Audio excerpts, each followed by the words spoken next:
Okay, the seventh and final appearance of Jesus in the book of Revelation that we're doing in this show. Sure. There's more. The There's whole more. Revelation is the Absolutely. revelation of Jesus Christ. That's but right. this is a place where you might not have realized there's a bunch of information about who Jesus is in the book of Revelation, is the Alpha and the Omega, which Jesus says, I am the Alpha and the Omega. I am, yeah. But what does it mean? So can you do Revelation 22:13? 22:13. I am the Alpha and the Omega, the beginning and the end, the first and the last. This is Swedenborg's commentary in his book, The Lord. While from the beginning God was human on the first or innermost level, he was not yet human on the last or outermost level. This is the not changing yet changing thing. Yes, this is the added outer layer. So God is different. You could say the innermost level, the unknowable divine, the same as it's always been. But the level that we can have the best hope of interacting with, it's changed. After he took on a human nature in the world, though, he also became human on the last or outermost level. That is why the Lord is called the beginning and the end, the first and the last, the Alpha and the Omega. That's so cool. People probably know that Alpha is the first letter of the Greek alphabet and Omega is the last letter. And so those are three different ways of saying the same thing. But it's very cool to think about and amazing to think that you wouldn't say that of the God of the Old Testament. Like that was an upgrade. First and the last. Beginning and the end. The Alpha and the Omega. And if I understand it right, that only needed to happen because things went sideways with the human race. Very much so. What used to be enough for God to be human on the innermost level, but not so on the outermost level. He could work through his team, so he had angels, he had spirits who could work with people. Yeah. It worked. The system worked.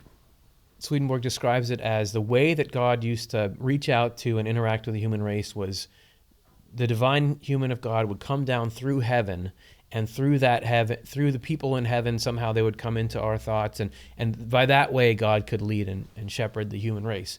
But people got so bad that was not enough to counteract the hell inside of everybody. Yeah. So that the whole thing was in jeopardy. I think, isn't this from Swedenborg? Damnation stood at the gates. Stood threatening at the door in some translations, yes. So that's what triggered the incarnation of Jesus.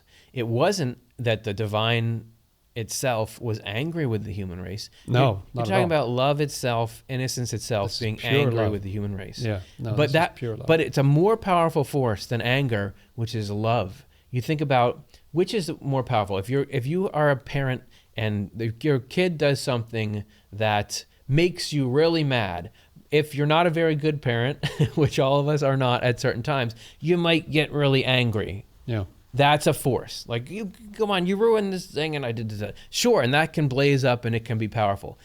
But how does that compare to if your kid runs out in the road and you see a car coming?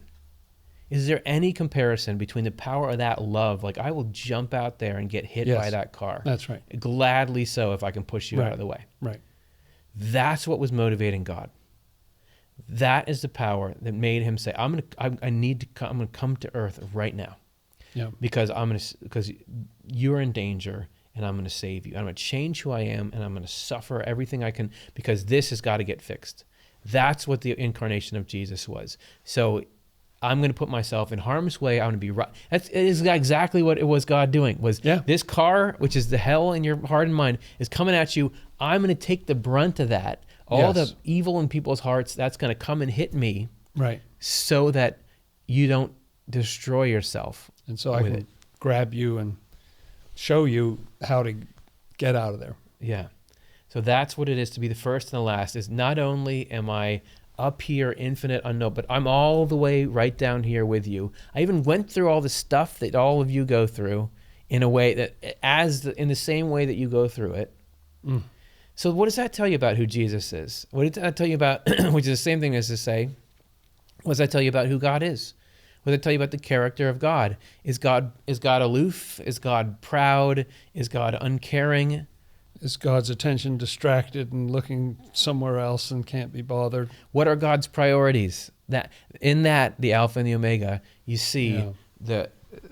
what we mean to God and who God is. That's the revelation of Jesus Christ. One of the weirdest images is the one that's sticking with me, was the 7 horns and then the 7 eyes that are the 7 spirits.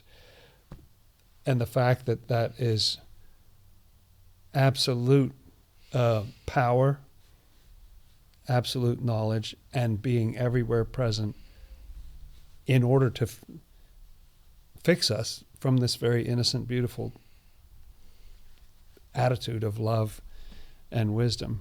Just wanted to rescue us and be with us. And it's beautiful.